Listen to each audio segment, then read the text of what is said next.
Hello students, आज अपन बात करने जा रहे हैं resistance concept in case of stretching of wire. Stretching of wire के केस में क्या होता है समझेंगे। पहले आपको ये समझना है कि स्ट्रेचिंग होता क्या है। स्ट्रेचिंग में होता क्या है समझेंगे। किसी भी वायर को जब हम स्ट्रेच करते हैं, जब वायर को हम खींचते हैं तो उसकी लेंथ क्या होती है, लेंथ ऑलवेज इंक्रीज होती है। लेंथ इंक्रीज होगी तो एरिया क्या हो जाएगा, डिक्रीज। ठीक है, ये कॉमन सेंस की बात है। किसी भी चीज को आप पुल करिए तो लेंथ इंक्रीज होगी, क्लियर है, तो एरिया क्या होगा, डिक्रीज होगा। वैसे भी लेंथ एंड एरिया आप बोल सकते हो, दोनों क्या होते हैं, इनवर्सली प्रोपोर्शनल होते हैं।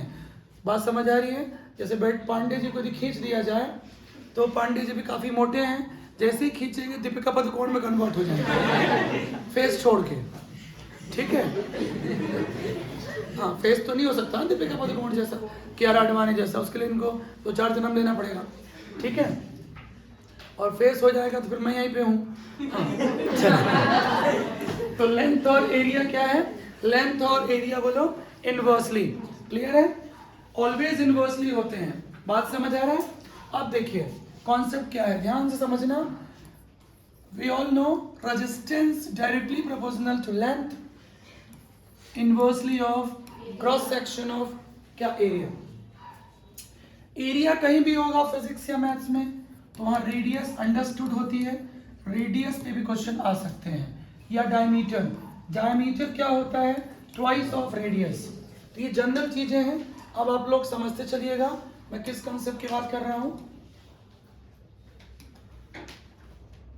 हाँ जी, तो in normal situation length directly proportional to resistance, resistance directly proportional to length inversely of area.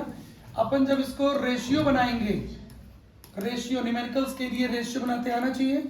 Directly proportional है initial upon final, initial upon final जिन बच्चों को नहीं पता समझेंगे। Initial upon final, initial upon final क्यों हुआ, क्योंकि डायरेक्टली प्रोपोर्शनल है। एरिया की बात भी हो रही हो, एरिया की बात भी हो रही हो, देन क्या करेंगे, A2 by A1, A2 by, दोनों चेंज हो रहे हैं, दोनों चेंज हो रहे हैं, देन अपन दोनों का यूज करेंगे फॉर्मूले में। क्लियर है बात, ठीक है। लेकिन यदि कोई एक वैल्यू की बात किया क्वेश्चन में कि सिर्फ लेंथ चेंज हो रहा है, सिर्फ एरिया चेंज हो रहा है, तब कोई प्रॉब्लम नहीं है, फिर आप किसी एक की ही बात करोगे। बट यहाँ पे मैं क्वेश्चन में क्या मान के चल रहा हूँ कि दोनों की बात कर रहा है। ठीक है, यहाँ तक क्लियर हो गया है। ठीक है, बात समझ आई, आगे बढ़ते हैं। तो ये हमको पहले से ही पता है। ठीक, अब क्वेश्चन में बोला है वायर को स्ट्रेच किया गया है, वायर को स्ट्रेच किया गया है। तो स्ट्रेच करने से क्या होता है, नोट करते चलेंगे, नोट करते चलेंगे। वायर को कभी भी स्ट्रेच करोगे आप तो मोटे से पतला हो जाएगा। खूब मोटा है मान लो, पतला हो गया। ठीक है, तो पहले एरिया ज्यादा था, बोलो भाई, भले मोटा था बेटा, अब बहुत पतला हो गया वायर जैसा। ठीक है, तो लेंथ क्या हुई, डिक्रीज, लेंथ क्या हुई, डिक्रीज, इंक्रीज हुई। खींचने पे लेंथ इंक्रीज ना होगी, लेंथ इंक्रीज हुआ लेकिन एरिया डिक्रीज हुआ। अब कॉन्सेप्ट समझो, कॉन्सेप्ट समझो, कॉन्सेप्ट। लेंथ जितना इंक्रीज होता है जिस अमाउंट में, उसी अमाउंट में एरिया डिक्रीज होता है। लेंथ कभी भी बढ़ेगा, एरिया हमेशा क्या होगा, डिक्रीज। बात समझ आ रही है। तो होता क्या है कॉन्सेप्ट, मैं पूरा कॉन्सेप्ट बता रहा हूं। वॉल्यूम ऑफ द वायर लिखेंगे, volume of the wire, volume को हम क्या लिख सकते हैं, area into length, area into length, area into length.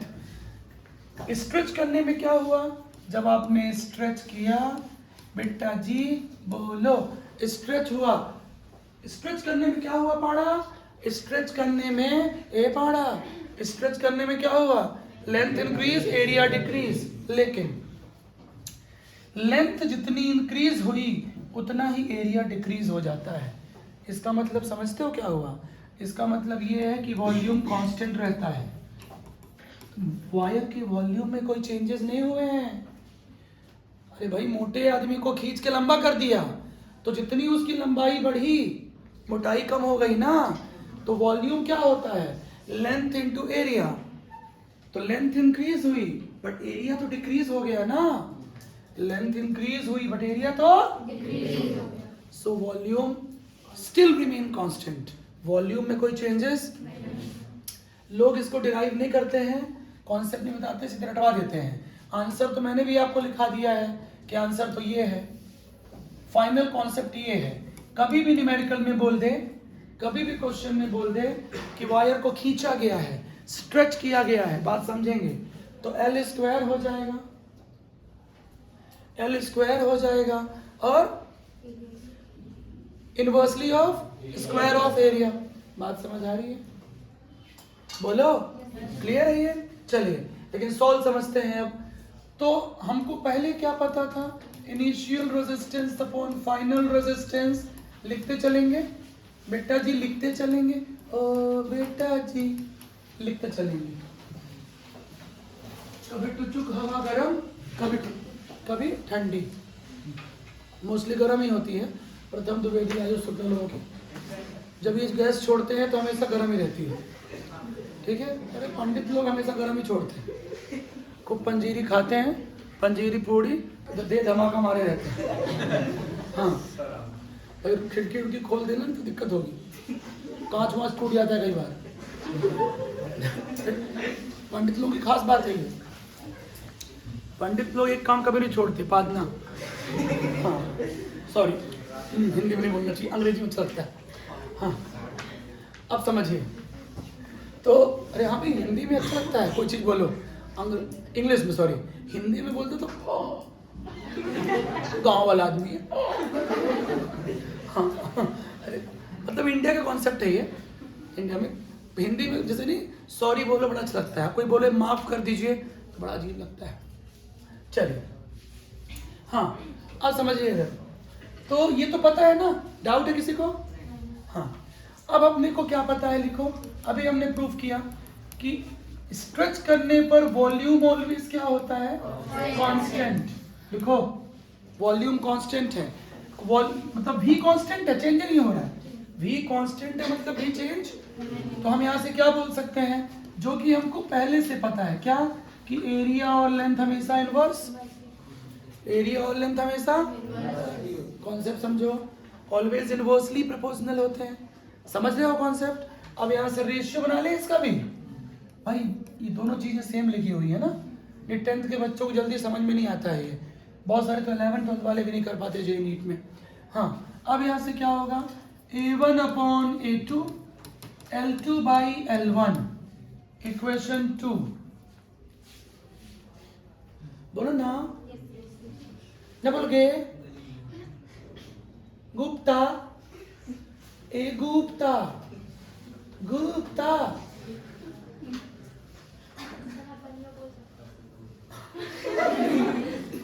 नहीं ऐसा नहीं बोलो, सेठ जी हैं हमारे। हाँ चलो अब यहाँ से A2 by A1 is equal to L1 by, अब समझेंगे 1 बाई 1 पुट कर सकते हैं इसको अपन।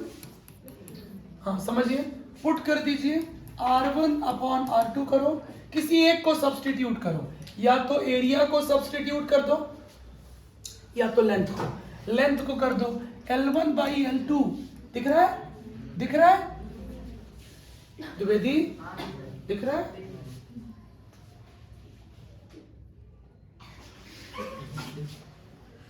हाँ तो लेंथ को सब्सटीट्यूट किया, क्लियर है?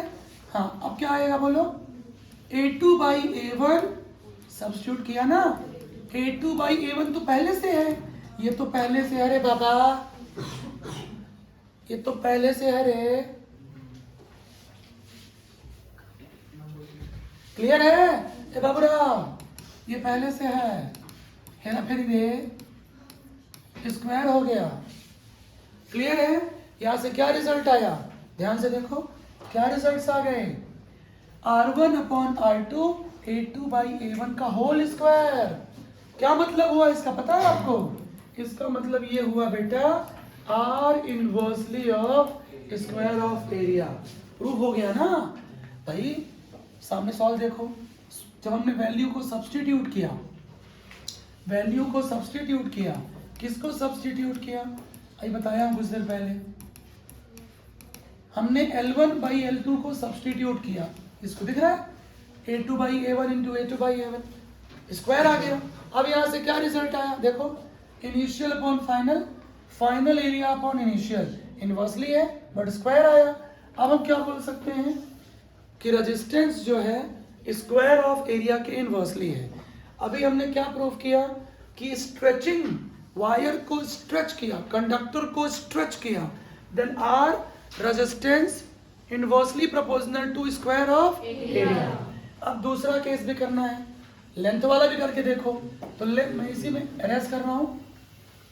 हाँ क्या करो, अब एरिया को हटा दो, A2 बाई A1 की जगह क्या पुट कर दो, लेंथ। दिख रहा है, A2 बाई A1 की जगह क्या पुट कर दो, लेंथ। जब ऐसा करोगे तो दिख रहा है आपको A2 बाई A1 की जगह क्या आएगा, L1 अपॉन L2। इतनी मैथ सबको आती होगी। ए बाबूराव बोल रहे पढ़े पढ़े दुती दुती नियत रे भारत जी, नहीं यस बोल सकते हो, बाकी नहीं बोलना। तिवारी जी सैल जा आ गया, बोलो जल्दी। खुशी दुखी आ गया, नहीं आया क्या? L1 बाई L2 को पुट किए ना, यहां से क्या आ गया, L1 बाई L2 का होल स्क्वायर। यहां से क्या रिजल्ट दिख रहा है आपको, कंक्लूजन क्या दिख रहा है, दिख रहा है directly proportional to L square, क्योंकि initial upon final, initial upon final but square. क्या प्रूव हुआ, क्या प्रूव हुआ, प्रूव हुआ मेरे लाल कि resistance, resistance directly proportional to square of length and inversely proportional to square of area। ये बात समझ आई कुछ, ये क्लियर हुआ क्या, बोलिए। तो ये बेसिक कॉन्सेप्ट था। अब इस पे क्वेश्चंस आते हैं तो कभी भी, अब आते हैं अपन कंक्लूजन।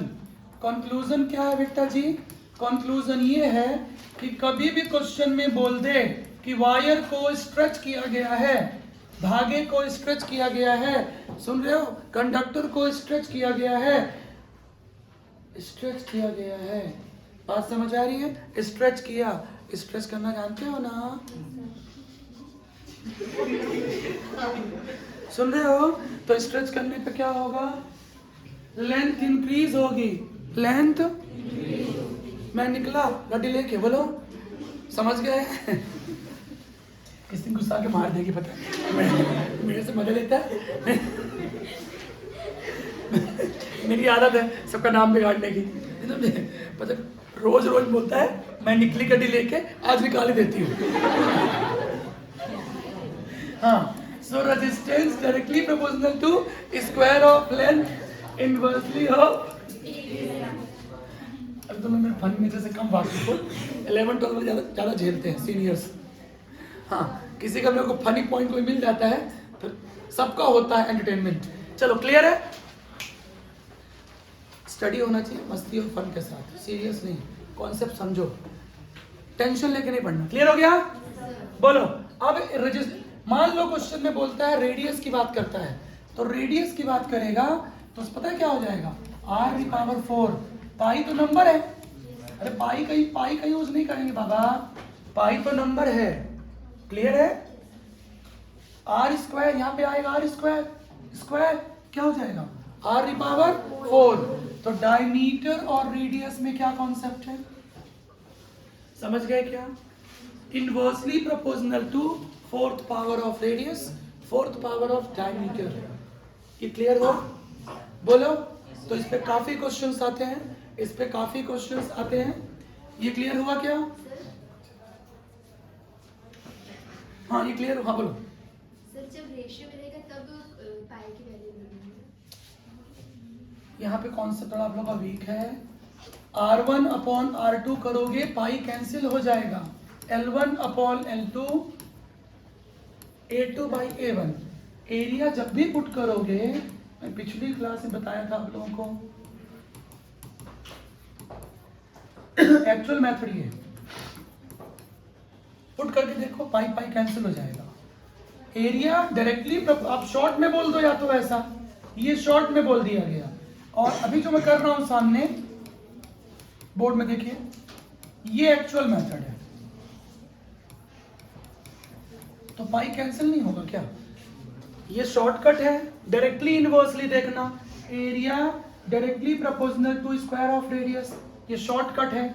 और ये क्या है? मैथमेटिकल रेशियो निकाल के पुट करना, रिजल्ट सेम आएगा। बट ध्यान रहे, ये मैं कौन सी कंडीशन को एग्जांपल लिया है? नॉर्मल सिचुएशन, ये मैंने स्ट्रेचिंग का एग्जांपल नहीं लिया है। L1 upon L2 R2 square upon R1 square, ये क्लियर हुआ? मैं पिछली क्लास में बताया था, अभी आप समझ नहीं पाए हो इस चीज को। कभी भी नंबर डायरेक्टली इनवर्सली में नहीं आता है, नंबर तो कैंसिल ही हो जाएगा ना, ये शॉर्टकट है। किसी भी फॉर्मूले को देखो, for example 4 pi R square. अब आपसे कोई बोले कि एरिया और रेडियस में क्या रिलेशन है, तो आप डायरेक्टली बोलोगे area directly proportional to square of radius. 4 pi थोड़ी ना बोलोगे, 4 पाई तो नंबर है, नंबर तो हमेशा फिक्स रहेगा फॉर्मूले में, वो डिवाइड करोगे तो कैंसिल हो जाएगा। जब भी फॉर्मूला बनाओगे, रेशियो बनाओगे, तो कोई भी नंबर हो, पाई हो 4 पाई हो, वो कैंसिल हो जाएगा। बात समझ आई? तो ये तो नॉर्मल सिचुएशन का कॉन्सेप्ट है, जब स्ट्रेचिंग नहीं किया गया है। अब स्ट्रेचिंग में क्या होगा? स्ट्रेचिंग में भी क्या प्रूव किया हमने? अभी स्ट्रेचिंग में क्या प्रूव किया? रेजिस्टेंस अभी प्रूव किया ना भाई, resistance directly proportional to square of length and inversely of. अब न्यूमेरिकल में कैसे यूज करोगे इसे? न्यूमेरिकल में ऐसे यूज करोगे, नोट करते चलना। आर यदि लेंथ की, बस केवल लेंथ की बात करेगा क्वेश्चन में, तो R1 upon R2 L1 upon L2 का होल स्क्वायर। केवल एरिया की बात करेगा तो A2 by A1 square. Radius की बात करेगा तो आप भाई पुट कर लो यार, पुट कर लो, पाई आर स्क्वायर का whole square, pi R1 square whole square, pi square cancel हो जाएगा, तो क्या आएगा? R2 री पावर 4, अभी आ गया R1 री पावर 4। बट इसमें टाइम वेस्ट होता है। आप सीधे बोल सकते थे area directly proportional to R square, area directly proportional to R square. Clear है? सो आर पावर 4 आएगा। ये बात समझ आई क्या? बोलो भाई, क्लियर है? बोलो।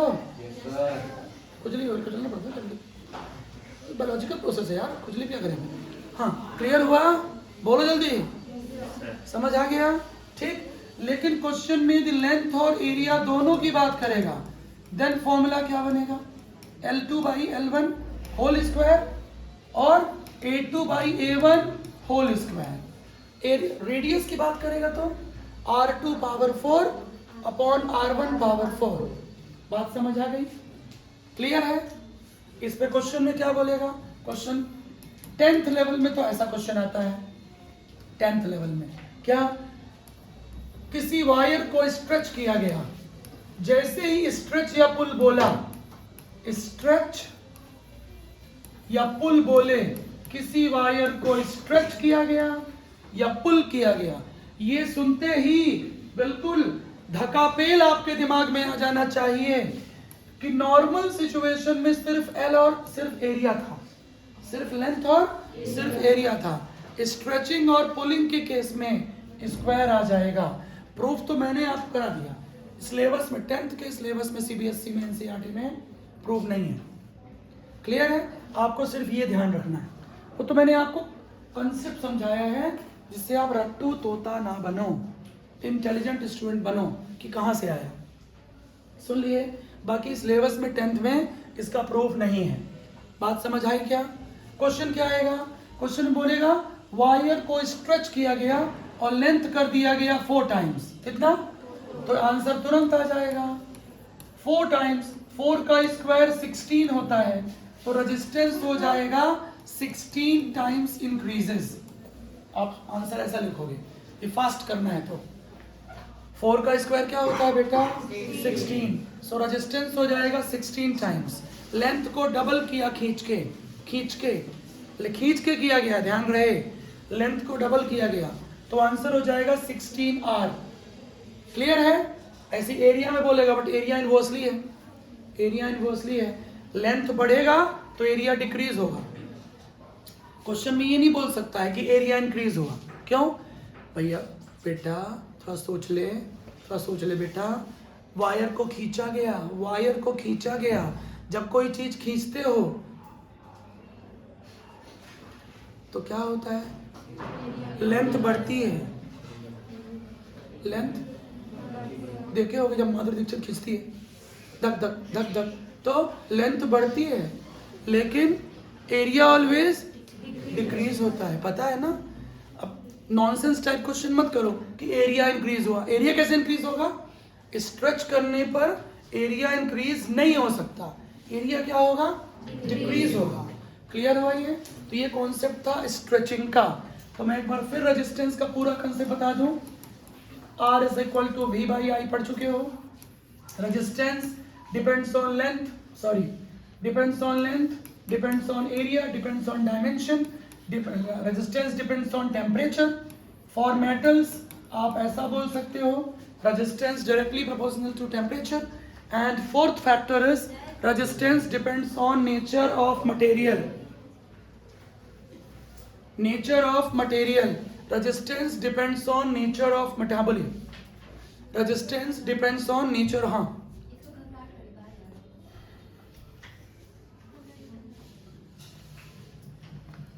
तो कोई हेल्थ इश्यू तो जाओ बाहर। हाँ ये क्लियर हुआ? बोलो क्लियर हो गया ये? Resistance is equal to rho L by A, ये हो चुका है। वेयर रो क्या है? रेजिस्टिविटी। वेयर रो क्या है? Resistivity depends on nature of material and temperature only.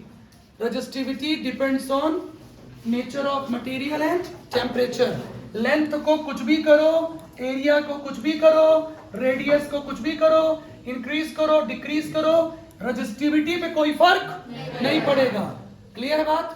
Resistivity nature of material और टेम्परेचर पर डिपेंड करती है। Thank you.